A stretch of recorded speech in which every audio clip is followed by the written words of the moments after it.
Hello students. Physical geography के इस महत्वपूर्ण लेक्चर के अंदर आज अपन शुरू कर रहे हैं सॉइल्स के बारे में। ये लेक्चर जो है दो तीन सीरीज में लेंगे अपन, क्योंकि इसमें इससे संबंधित जो है काफ़ी सारे एग्जामिनेशंस में और छोटे छोटे क्वेश्चंस काफ़ी बन जाते हैं। तो अपन मृदा की परिभाषा से लेके, मृदा का संरचना से लेके, मृदा के प्रकारों से लेके, मृदा के वितरण से लेके, फैक्टर्स से लेके, मृदा प्रोफाइल से लेके, जो बेसिक कॉन्सेप्ट हैं, सॉइल एयर है, इन सब के बारे में विस्तार से अध्ययन करेंगे, क्योंकि इन पे छोटे छोटे क्वेश्चंस बनते हैं। तो इन अब दो तीन लेक्चर्स इनके अंदर लेंगे जो इस टॉपिक को कवर करेंगे, कि तो बारीकी से इसको कवर करेंगे। जो अपन मृदा के बारे में और मिट्टी के बारे में कॉमन सा टॉपिक है ये, और सामान्यतः है कि भूपृष्ठ की जो ऊपरी सतह है जिसका विकास जो है यांत्रिक है, रासायनिक पक्ष है। अपन ने weathering and erosion and denudation में पढ़ा था, अन्नाच्छादन। और उसमें मैंने आपको विस्तार से अध्ययन किया था कि denudation is the sum total of weathering and the erosion. और अपक्षय और अपर्दन का भी अपन ने अंतर किया था कि अपक्षय पे अपने स्थान पर ही चट्टानें जो हैं खंडित होती हैं, और अपर्दन के अंदर कोई भी बाह्य शक्ति जो है चट्टानों पर प्रहार करती है और उसे काट कर एक स्थान से दूसरे स्थान ले जाती है।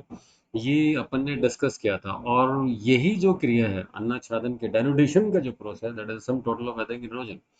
ये जो डेनुडेशन है, अन्नाच्छादन का जो क्रिया है, यही मृदा का निर्माण करती है। और इसी के कारण जो है वो चट्टानें खंडित होती हैं, बारीक बारीक कणों में परिवर्तित होती है और मिट्टी का निर्माण होता है।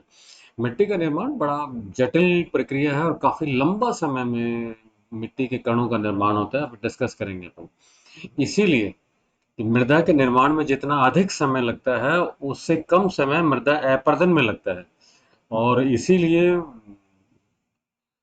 प्रांतों के स्तर पर, देश के स्तर पर मृदा अपरदन को रोकने के लिए विभिन्न योजनाएं बनाई जाती हैं, उसके लिए प्रयास किए जाते हैं। ये एक महत्वपूर्ण कारक है इसका।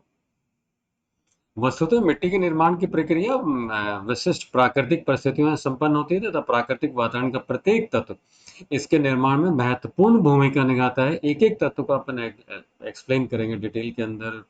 रॉक्स का स्ट्रक्चर है, तापमान है, क्लाइमेटिक कंडीशंस हैं, वेजिटेशन है, इन सब का एक एक बारे में आगे लेक्चर्स में डिस्कस करेंगे। अपेक्षा की प्रक्रिया तो है चट्टानें टूट फूट जाने से, मैंने डिस्कस किया। अपने स्थान पर ही चट्टानें खंडित होती हैं, खंडित होने का वो महीन कणों में परिवर्तित हो जाती है। और इसके अतिरिक्त मिट्टी के निर्माण के अंदर प्राकृतिक धरातल अपन एक एक करेंगे। जीव जंतु हैं, वनस्पति है, समय है। समय एक बहुत बड़ी चीज़ है, क्योंकि किसी भी क्रिया को संपन्न होने के लिए एक समय अवधि की आवश्यकता होती है, और उसके उसी में वो संपन्न होती है। चट्टानों की स्थिति तथा जलवायु के तत्वों का भी महत्वपूर्ण भूमिका होती है। ये सभी तत्व स्वतंत्र रूप से कार्यरत रहते हैं, एक होते हैं, और भारत के अनेक प्रकार की जलवायु, वनस्पति, जीव जंतु आदि की विभिन्नताओं के कारण विभिन्न प्रकार की मिट्टियों का निर्माण देखने को मिलता है। और यही मिट्टियाँ जो हैं आर्थिक क्रियाओं को भी करती हैं। हम डिस्कस करेंगे अपन उत्तर भारत का मैदानी भाग, जो सभ्यता के सिविलाइजेशंस के कैडल्स रहे हैं, पालने रहे हैं। और उसका कारण यही है कि यहाँ पर मृदा जो है उपजाऊ उपजाऊ है, कृषि के लिए उपयुक्त दिशाएं यहाँ पाई जाती हैं। ये अपन डिस्कस करेंगे अलग अलग। और किस फसल के लिए कौन सी मिट्टी, किस प्रकार की मिट्टी उपयोग है, उसमें कौन सा रासायनिक तत्व पाया जाता है, इन सब के बारे में आने वाले लेक्चर्स में अपन डिस्कस करेंगे एक एक करके ना। प्राकृतिक संपत्ति की दृष्टि से मिट्टी मनुष्य के लिए सबसे महत्वपूर्ण कारक है। और मानवीय सभ्यता, मैंने अभी कहा कि ये जितनी भी सभ्यताएं हैं, ये इन्हीं इनको जन्म देने में मिट्टी का एक बहुत बड़ा योगदान है। सिंधु घाटी सभ्यता, भारत के संदर्भ में जब देखेंगे तो भारत अपना प्राचीन समय से देखें, वर्तमान में भी भारत एक कृषि प्रधान देश है। हमारी अधिकांश अर्थव्यवस्था जो है कृषि पर निर्भर करती है। और इस कृषि प्रधानता के कारण मिट्टी का महत्व उतना ही बढ़ जाता है। मिट्टी की उर्वरता एक महत्वपूर्ण कार्य है जो कृषि की अर्थव्यवस्था को समृद्ध करती है। इसके विपरीत अगर मृदा अगर अनुपजाऊ है, फर्टाइल नहीं है, तो उसका सीधा का सीधा जो है वो इकोनॉमी पे इफेक्ट देखने को मिलेगा। और इस ये प्रांतों में जो आपको देखने को विभिन्नता मिलती है, वो इसी कारण मिलती है। और जनसंख्या के वितरण पर भी सीधा प्रभावित होता है, जीवन स्तर प्रभावित होता है। और उदाहरण के लिए, जैसे मैंने अभी डिस्कस किया, भारत के जो विशाल मैदानी भाग है, यहाँ पर तटीय मैदानों पर, तटीय मैदानों के बाद जो समुद्र तटीय भाग है, नदी तटीय भाग है, वहाँ पर मिट्टी जो है वो काफ़ी समृद्ध है, कहाँ पर फर्टाइल सॉइल है। और इसीलिए जो है वो कृषि को एक आधार मिलता है, प्रोत्साहन मिलता है। और दूसरी तरफ आंध्र प्रदेश में, तेलंगाना में कम गहरी और मोटे कणों वाली मिट्टी तथा राजस्थान में शुष्क प्रदेश की मिट्टी जो है वो कृषि के लिए आधार प्रदान नहीं करती, इसलिए यहाँ पर कृषि को एक कृषि का एक महत्वपूर्ण कारक नहीं, उपयोगिता नहीं मिल पाती, कृषि हम कर नहीं पाते। यही कारण है कि और राजस्थान के अंदर संदर्भ में भी, राजस्थान के आप अगर देखोगे उत्तरी क्षेत्र, पश्चिमी क्षेत्र, पूर्वी क्षेत्र में भी आपको कृषि में विभिन्नता देखने को मिलता है। और उसके दो वही मेजर कारण है, एक मिट्टी का प्रकार और दूसरा पानी की उपलब्धता। दो महत्वपूर्ण कारक हैं जिनके कारण ये विभिन्नता देखने को मिलती है। नौ मृदा की जो संरचना के संबंध में जो है वो पांच मुख्य कारक हैं, जिसमें चट्टानें हैं, डिस्कस करेंगे। चट्टानें हैं, स्थानीय जलवायु, लोकल क्लाइमेटिक कंडीशंस हैं, किस प्रकार की हैं, प्राकृतिक वनस्पति किस प्रकार की है, धरातलीय स्थिति क्या है, समय है। धरातलीय स्थिति से तात्पर्य है कि भूमि का ढाल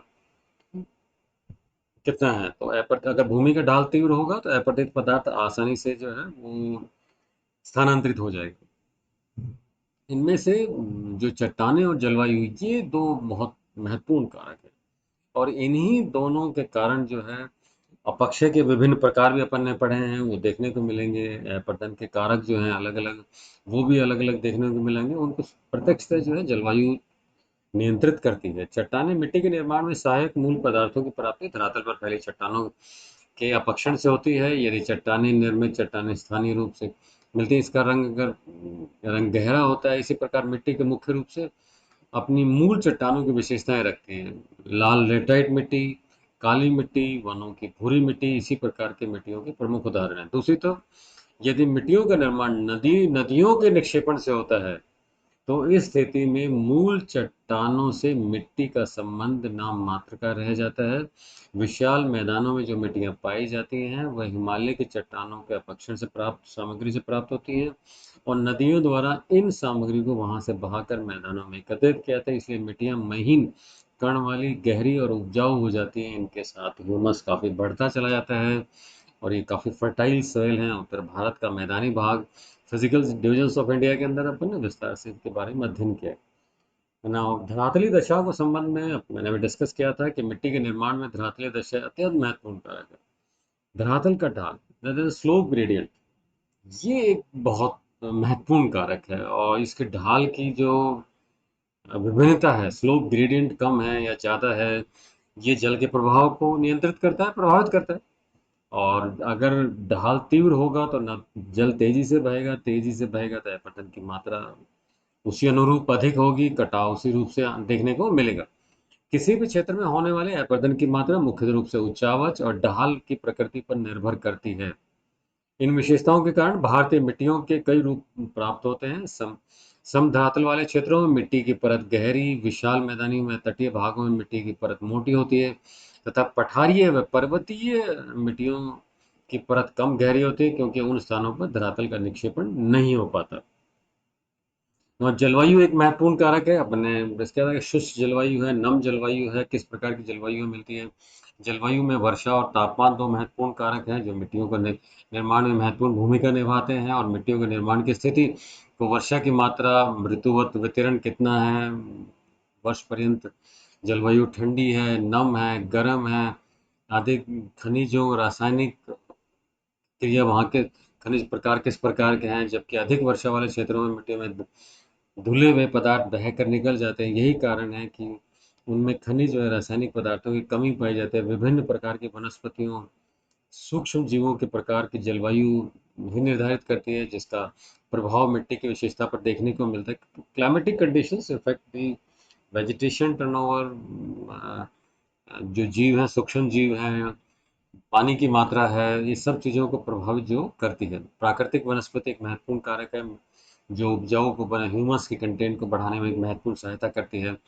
और ये सबसे अर्थात यदि कहा जाए कि मृदा निर्माण में वास्तविक प्रक्रिया और इसका निर्माण वनस्पति की वृद्धि के साथ ही प्रारंभ होता है।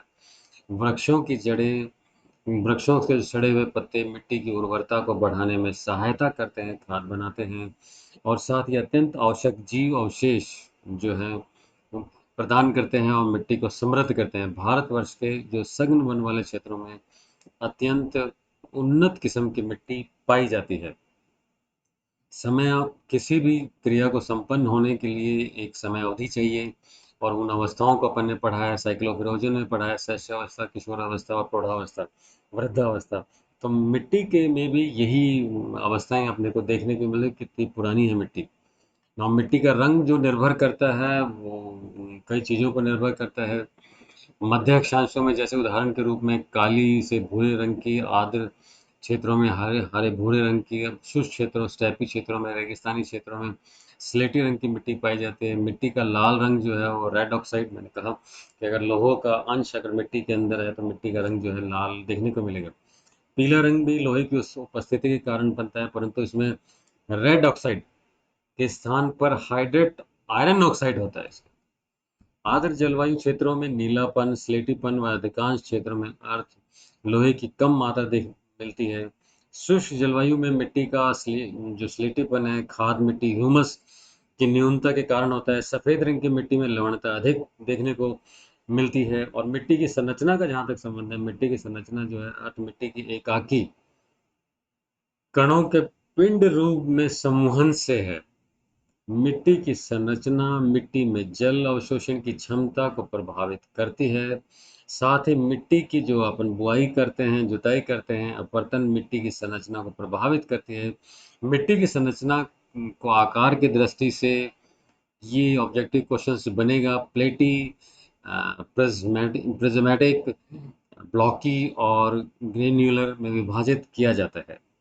Thank you.